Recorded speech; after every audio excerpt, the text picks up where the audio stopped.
They're hard to find when you need them. They give really kind of vague guidance. They're slow to respond. Do not ask them to make a decision. They are not going to No, make a they're not going to do decision. it. They're going to be very hands off. And while they're doing all of this, they're probably going to be talking about how they are empowering you. And you're going to be mad about it. They're just Hey, everybody. Welcome to the show. I'm Rodney Evans, and that guy over there is Sam Spurlin. Hello, Rodney Evans. Welcome to Outwork with the Ready, a podcast about the future of organizations. Each episode, we turn our attention to one common organizational pattern that we think is worth digging into. We figure out what's going on with it, and we propose solutions for what to do instead. This week, we're going to do part 2 of our Bad Bosses episode, but before we do that, we have to check in. And I brought a question that has been kicking around with some of my friends and teammates at the Ready that I'm really enjoying, which is, what would go on your tombstone if there was a phrase to describe something essential about you? Not like he was a great brother, but like something essential about your ethos as a human. And y'all, this is a fun ass game to play with your friends and coworkers.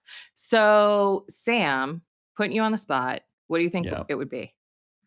So I've got two things that come to mind. One, somewhat tongue-in-cheek, but it would be something like most of his friends were animals. There's been an ongoing conversation that I've been having in Slack. I recently moved apartments, and in my old apartment, there was a spider. I may have even talked about this spider on this podcast. You talked about it on the show. I sure did. At length. Wilbur the spider, he hung out next to my desk. And then Lawrence the mockingbird, who would come hang out at my... Well, sure. And I've created whole stories about what their deal is. And I was actually flipping through my phone a couple of days ago, looking at old videos. And there was a video of me from 2014 in my backyard of the house I was living in California. And it was like a 10-minute video of me videoing a hummingbird feeder while these hummingbirds were like fighting each other. And I had created a whole story about how one was like keeping the others away. I apparently am very animal centric. I don't know. Anyway, that's the tongue-in-cheek one. I think the more authentic one would be something like he enjoyed the simple things, or he sought profundity in mundanity. How about that? Wow, it should have words like that because that's very on brand for you. Somebody needs to be at your tombstone with a thesaurus. Thesaurus. This guy. Yeah, maybe that goes on your tombstone. We needed a thesaurus. Liked words? Yeah. For sure. So having this conversation with two different crews yesterday was very funny. I think that my answer to this is, and I think I might actually want this on my tombstone, even though I'm going to be cremated, is just to say that was fun. Because I feel like that is sort of my approach to life, is like, I just sort of go from one thing to the next. And my primary design principle is like, will this be fun? One of our teammates, Zoe, said that it should instead be, should we? We should, because her experience of me is that energy. Anyway, this is a fun thing to do with your friends. I suggest it to everybody. You might learn something about yourself that you didn't even know that people noticed about you, which is really interesting.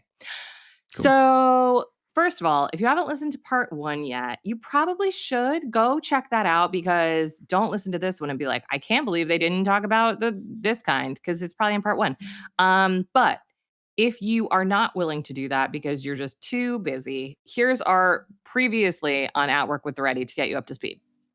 So we're going through bad boss types one by one, but the bigger pattern underneath all of it is just this drumbeat that Sam and I repeat all the time, which is every bad boss is perfectly adapted to the system that put them in power. Just think about that for a second. Every bad boss is adapted to the system that put them in power. That's why they're everywhere, because bad systems are everywhere. So last time we started with the micromanager who can't let go of the wheel and is just really overbearing. We talked about the rager who is emotionally dysregulated and really leads through intimidation and fear. And we talked about the martyr who is a boundaryless overworker and basically wants everyone else to suffer too. I think that was where we left off. I think that's right. All right. Should we talk about the ghost? Yeah. The ghost. All right. So These this, people drive me nuts. yeah. Yeah. I Oof. was having a fun conversation with my wife about some ghosts that she's Were experienced you? in Oh my God. So her life. you intro the ghost. Okay. So the ghost, they're hard to find when you need them. They give really kind of vague guidance. They're slow to respond. Do not ask them to make a decision. They are not going to No, make a they're not going to do decision. it. They're going to be very hands off. And while they're doing all of this, they're probably going to be talking about how they are empowering you. And you're going to be mad about it. They're just because like, on the one yeah. hand, you might be like, is this empowerment? I guess so. Right. But you know deep down inside that there's some stuff missing that you would actually need to be truly empowered. And you would love to talk to them about it, but you can't find them. Yes. These people are so slippery. And like they really are like they're the artful dodgers of the company. They're like just missing in the key moments. And it's so that they are never really wrong. Like Right. they protect their relationship, they protect their reputation in the organization by being invisible. It's like you can't pin them down, so you can't really exactly criticize what they are and are not doing because they are not really doing anything that you can like hold on to with your hands. It just Totally. like slips through your fingers like sand.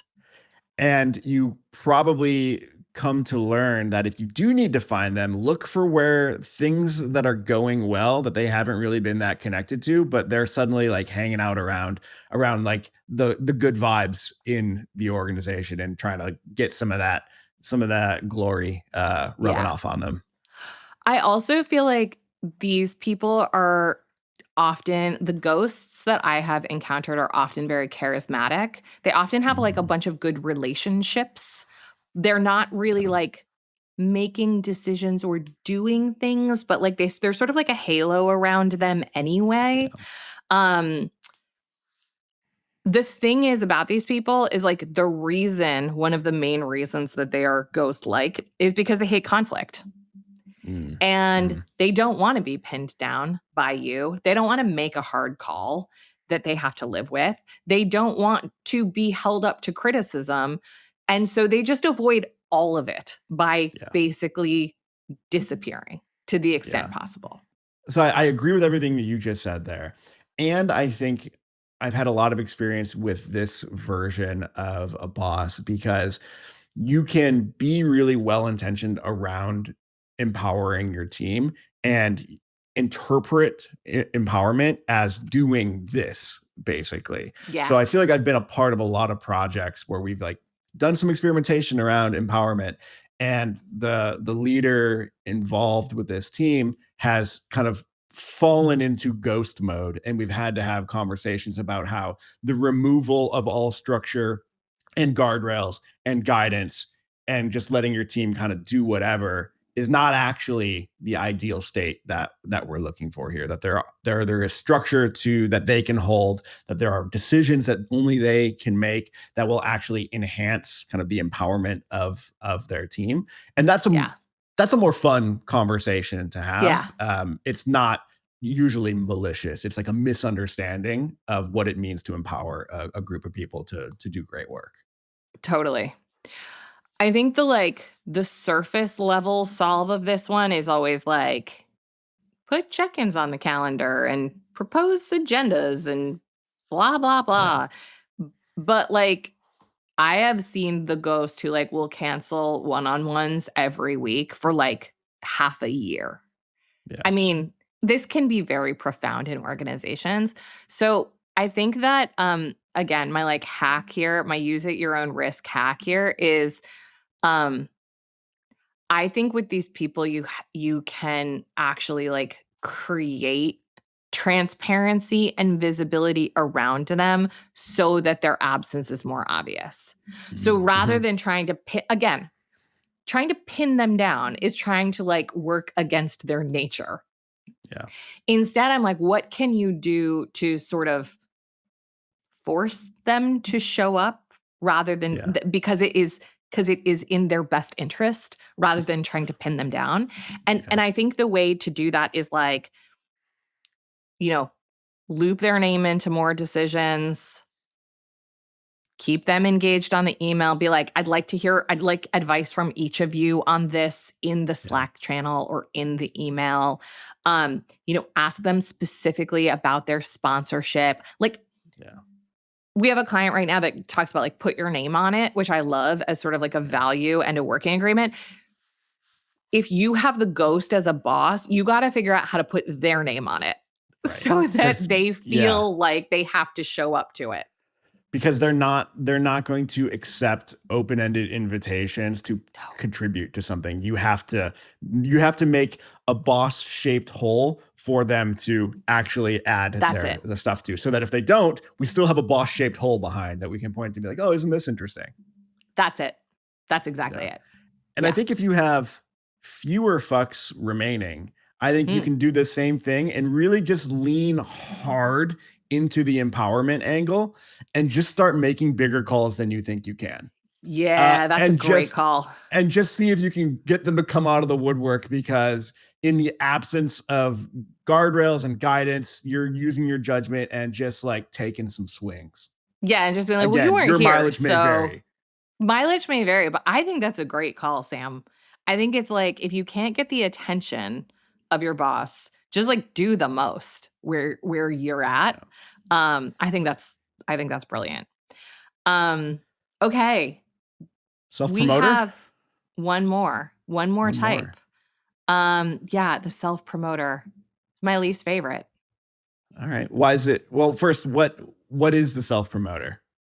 So the self-promoter is like, the credit stealer, the person that takes the person that like steals the glory. These are like the stolen valor leaders of the organization who didn't do the shit themselves, but take credit for outcomes that they were not part of, for people's ideas and work that they did not generate. I think that this is so gross and such a bummer. And I have worked very closely with people who do this, and it's really demoralizing to work with someone who, hell or high water, will not give you credit for your own ideas or work and just pawns them off as their own. What's the story that you think they're telling themselves about why it's okay that they're doing that? It's a great question. I mean, I don't know what story they tell themselves, but I think that in order to validate or in order to justify the behavior. I mean, when I have confronted people about this, which I have many times in my career because it bothers me, and because, I've had a lot of good ideas in my life that people have been like, thank you for that. That's mine now. Yeah. I think sometimes they're like, we were in collaboration. Who knows where ideas come from? Right. I think sometimes it's like, I'm the boss, so all of the ideas are my ideas in some way. Right. I think sometimes the perks of being the boss. You've got perks of being the boss. A lot of good ideas floating up to you that you get to claim. Yeah, they as all your come own. to me. Who knows where they come from? Who can say? Attribution is hard, I think that, the worst version of this that I've seen is someone being basically like, well, like through my endorsement of the idea because of my own power and brilliance, I'm actually doing you a favor. Yeah. That's which super, like that guy can fuck right off. Yeah, it's not great. So, I mean, I think those are kind of the stories they tell themselves, but I think what is underneath it is like, if you shine, I fade. Yeah. Like there's only a big enough spotlight for one of us, and it's gonna be me. Which is just like zero-sum thinking and very competitive, and I think not particularly I don't think it's particularly strategic, honestly. I think it's pretty juvenile, but I see it a lot. Yeah. I was asking that and thinking about that because I think I have a long time ago, like, had inadvertently done this, and I'm trying to think like why. It was like in a much smaller stakes though. It was more like me Whose and a valor did you PhD steal? colleague. Ooh, my my good friend Jeff. We had a Okay. conversation Sorry, about Jeff. some He's like better now. research idea. Uh-huh. And I was like, we had like really cool conversation. And then I ended up a couple days later, like writing up an article about it. And I didn't like cite the conversation that we had. And it, I think, really hurt his feelings. And the conversation that we had afterward and the realization that I had done it and like how I treated him from then on is the difference between making self promotion your like MO and like, oh, fuck, I really screwed that up. And I've learned and I'm going to like make sure that doesn't happen again. And I think that's true for all of these modes of being. I think you can be a good boss, a good leader, and have a moment of rage flip, come through, or just go through a period of time where you're kind of a bit of a ghost. And it's more about, do you recognize it? Do you have that Yeah. self-awareness? And what do you do next with Yeah. it? I think that's right. And look, it's not like, I mean, we have all done what you just described. Yeah. We have all been in the soup of ideation and then later regurgitated a thing without properly attributing it to something. Like Yeah. that is not a typical behavior. And when that becomes your management style, That's the because problem. fundamentally you want validation so bad, but you don't think that you're good enough to get it yourself, that's when this becomes a problem. Yeah. When you just are like, the only way that I can win is by stealing others' greatness. Yeah. That is where that is like the really sticky thing Yeah. to Agreed. fix. The nice thing about this one, I think, is that I feel like it's one of the most straightforward ones to like So help to easy. like undercut, even if you Agreed. don't if you have less power than the person here. If you are the subordinate of a self promoter, I think there are things you can still do that really shine a light on that, and people will see it. Totally. I totally agree. I mean, because these are people who are like hoarding recognition because of their fear and because of their insecurity and because of their envy of you. Like they're Yeah. stealing your ideas because they think you're smarter than them or they think that your ideas are Yeah. better than theirs, which is sad to begin with. Yeah. But it also gives you a lot of leverage. Sure does. So when I've worked with and for these people, which I've done multiple times in my life, the thing that I know is like I can cut off the supply of my ideas that they Right. need. Yeah. That's a lot of power to have.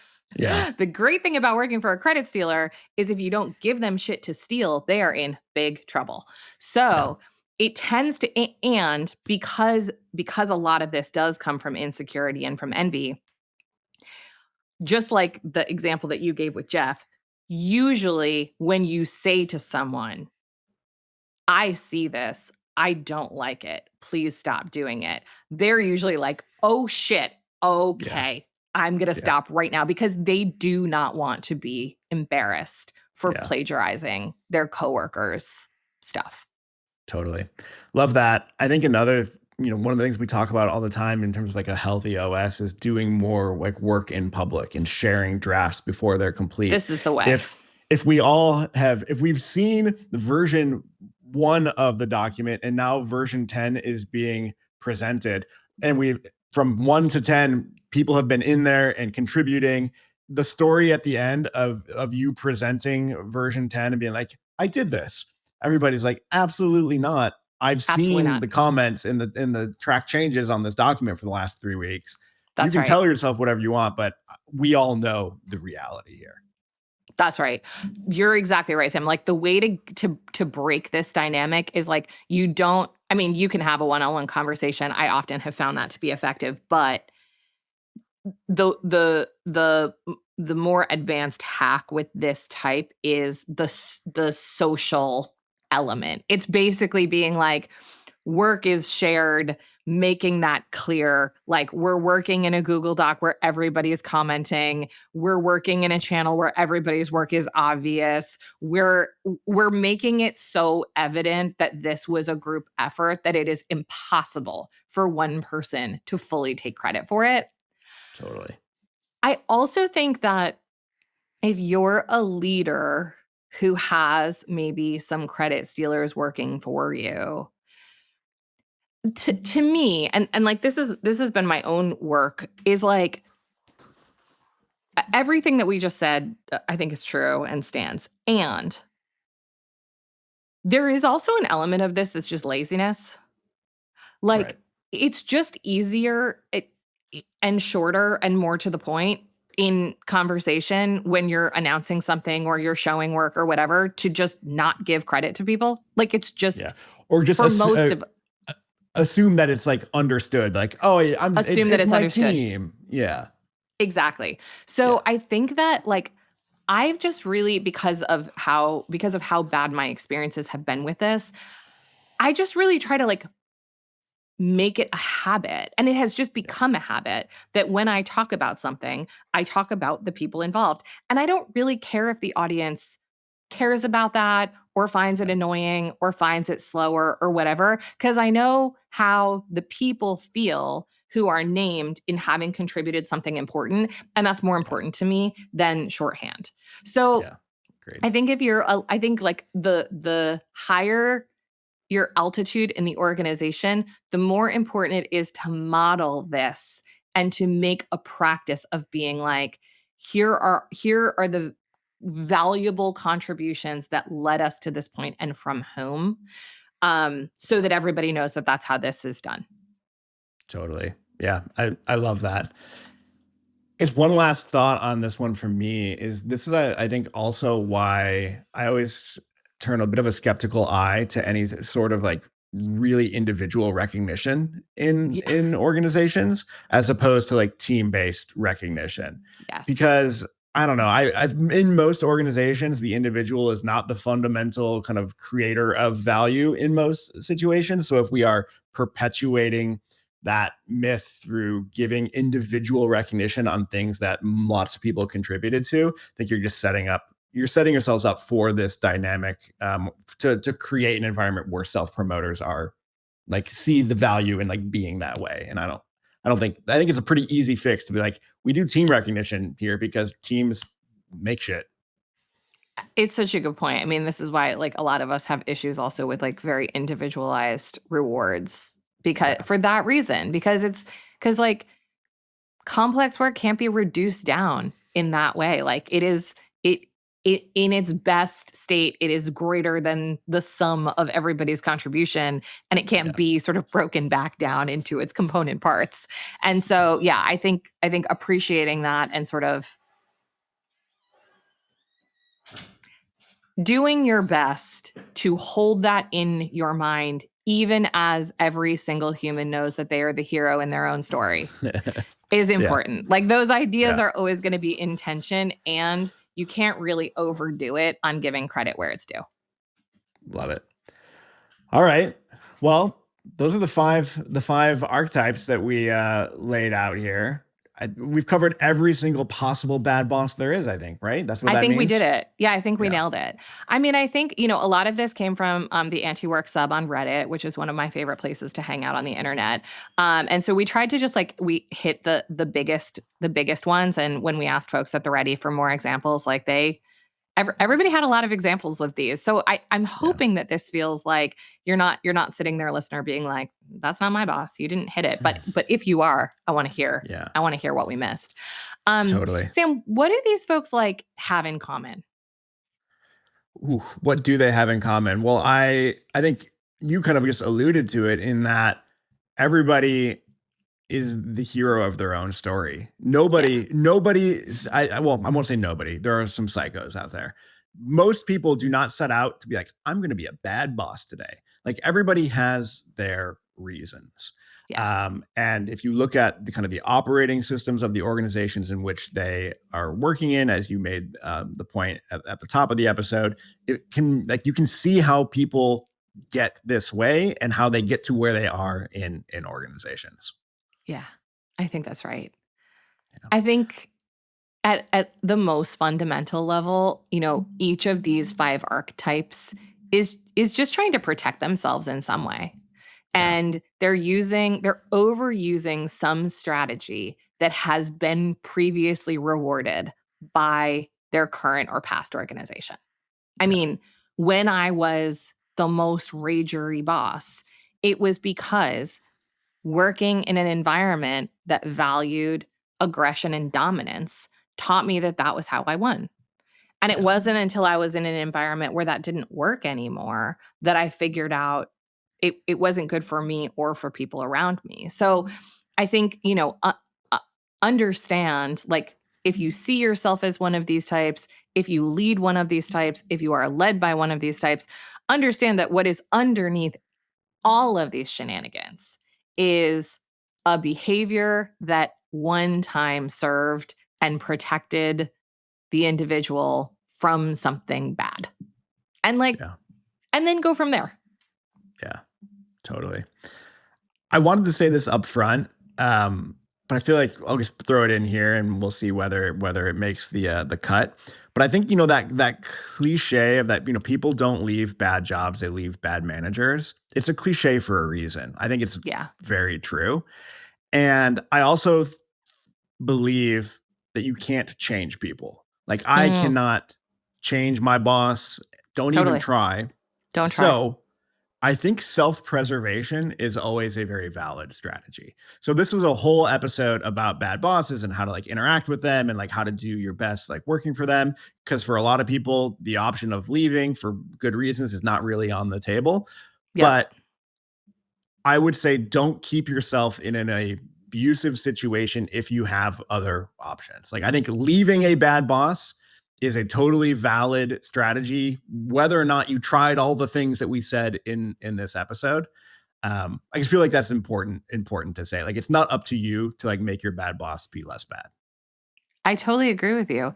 And I also think, running throughout this episode in terms of the risk to take of, the deeper hack or the more dangerous hack, as part of your self-preservation strategy, everybody has to figure out how many fucks they have to give. Yeah. And I think that that's a part of this equation, right? Is how much do you need this job? How much longer is this situation going to persist? Is the money worth it? Is the market frothy? Do you have options? Everybody has to think critically about the situation that they are in and whether it is worth it. Because to your point, Sam, you're probably not going to change this very deeply rooted psychology of the person who has power over you and is making decisions for you. And there might be really good reasons for you to stay in that situation. And so self-preservation in the context might be the only lever you have. And True. I also don't think enough people think critically about whether it really is the only lever. I talk to friends of mine who, are well positioned to retire or to do something radically different, and they stay in this dynamic. And I'm like, my man, what are you doing with your life? Yeah. Yeah. So cool. let's also it's be complex. Reflective. It's complex. Yeah. It's complex. Yeah. All right. We're always looking for new topics for the show. So if you have an organizational pattern or a different archetype of a bad boss that we didn't talk about, please shoot us a note at podcast@theready.com. This show was engineered by Taylor Marvin and produced by our friend Jack Van Amberg. At Work with the Ready is created by The Ready, where we help organizations around the world change the way they work. Thank you so much for listening.